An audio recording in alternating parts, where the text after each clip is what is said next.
Hi, my name's John. Welcome to another Sunday night nightcap.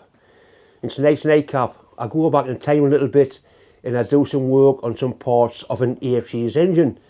I serve my time modifying BMC Mini Cooper S's 8 series engines.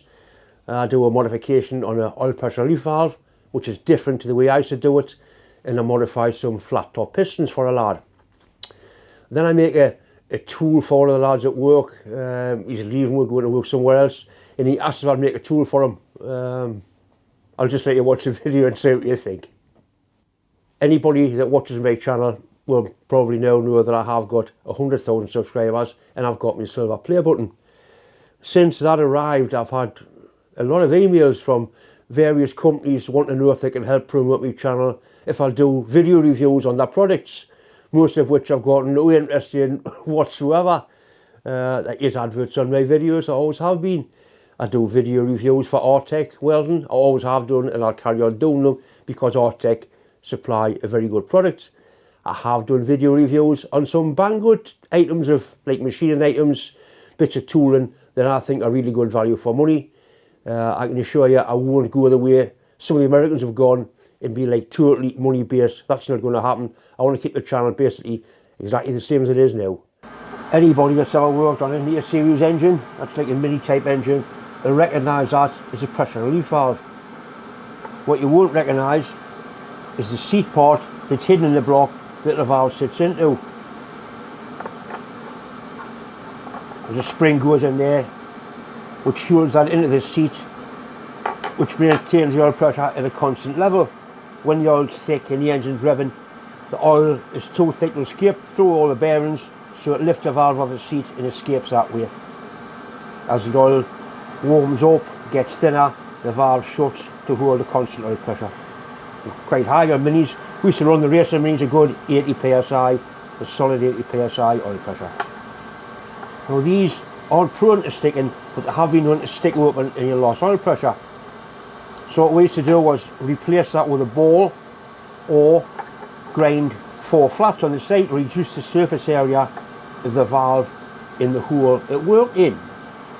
The lad who owns the valve has brought a magazine article in for us. You can see there's the one with the ball in. That's how we used to race them. And what this guy does is he drills 3 10mm holes through it. Once again, to reduce the surface area to stop it sticking. That's what he wants me to do. So I'm going to drill 3 10mm holes in there.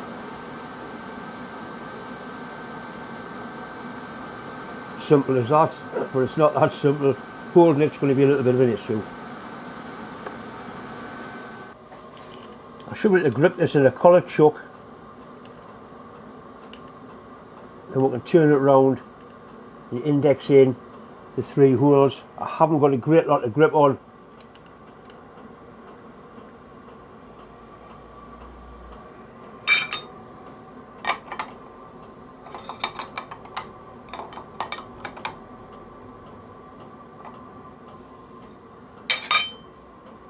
We've basically got a good hole of it. I might put in fact I will put a jack on there just to support it. First thing to do is find the centre and then drill a hole through and then go from there. Right, first thing, find the centre.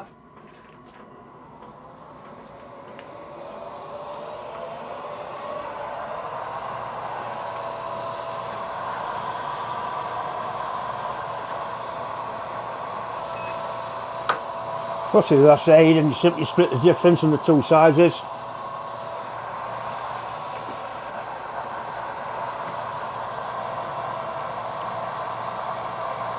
It touches and it all runs nice and true, and as soon as it kicks off, there. So for half that axis,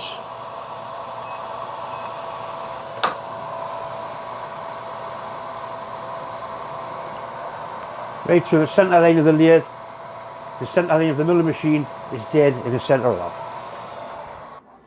I'm going to move the collar block in until it touches the vice jaw. I've got a nice little machinist jack here, we're going to put under there. Just a little bit of weight on, not a great lot, just to support it. And then we'll put a centre drill in and then go from there. In fact, I've got a spot drill here, we'll use that.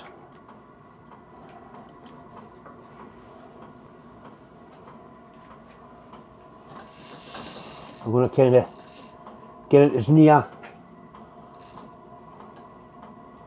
to there as possible. That looks pretty good.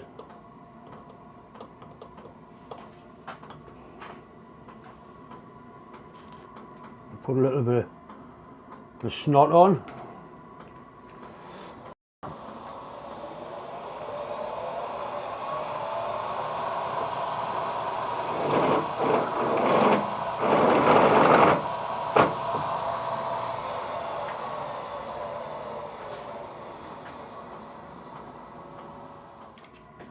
Right, we'll go with an 8mm drill first, nice and gently.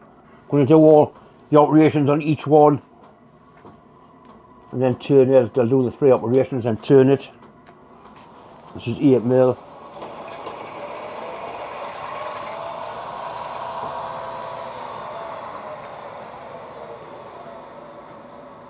I was thinking about using a 10mm milling cutter or an 9mm, but I think the drill will go in there quite nicely.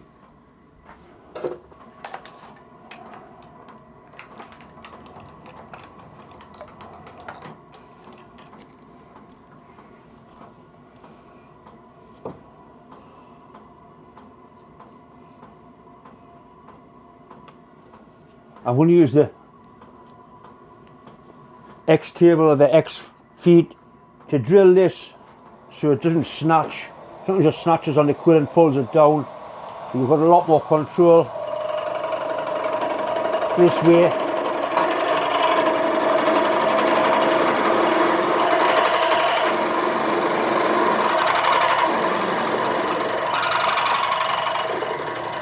Right, so that's the first hole in. It's 10mm.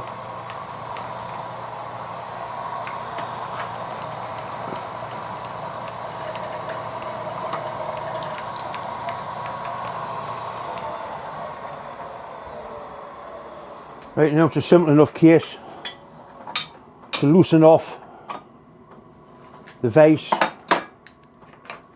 and turn it to flats.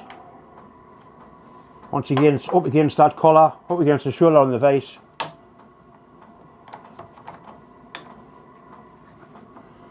Little jack back underneath.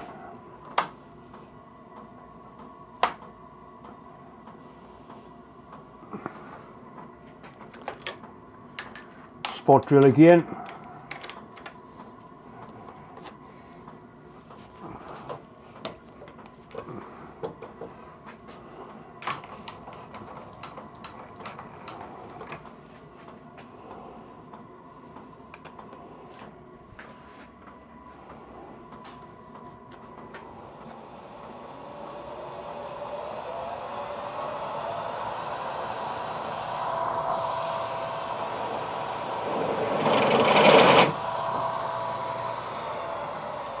I don't know if you better go straight in with a 10mm instead of putting the 8mm in. We'll try it. I think it may well be.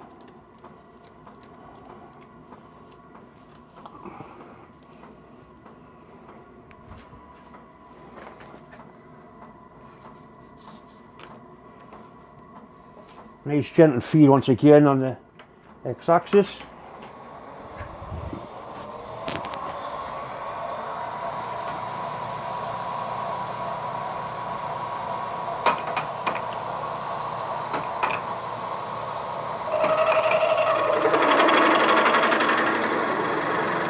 Yeah, that's definitely less dramatic doing it that way.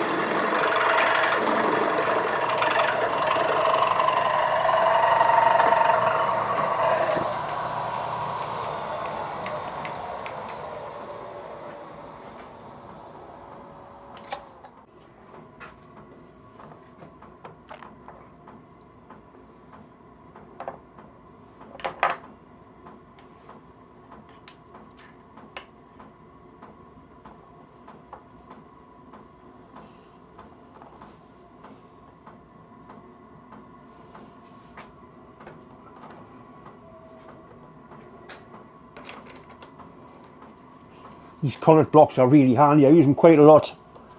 A really simple way of indexing things.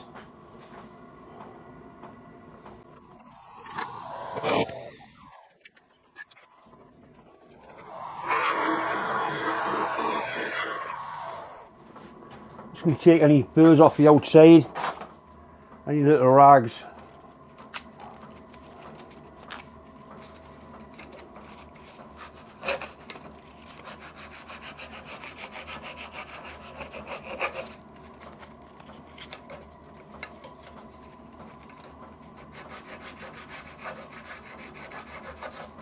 It certainly reduces the surface area that the valve has in contact with its port. That's pretty good actually. The inside's got some nasty burrs that have to be taken out as well.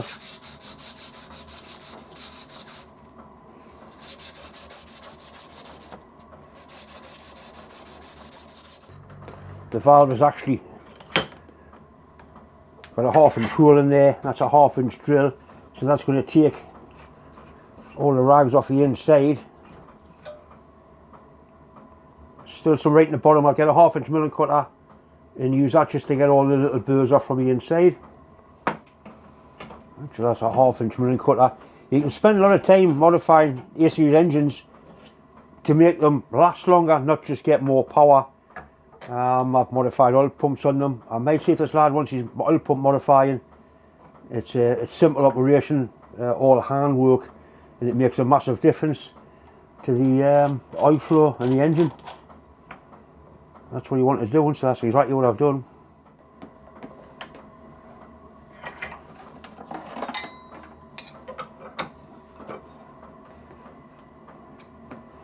And once the engine goes together, that valve is lapped into the seat. Just to put a valve grinding stick in there and lap them in. Certainly reduce the surface area. I did something last week I've been going to do for years and years. I put some clips on there to hold the gear. I use a milling machine all the time. That spanner I keep losing. The key for the vise. Now they're all clipping there. The handy to use. I haven't got to scrat about. Many times I've hunted the bastard place for that. Don't know where it goes to, but now I know where they are. And there's a big spanner I made for the chuck. That's a drawbar spanner. I need to make another one. Another drawbar anyway, the nut's badly worn. But here, that's it.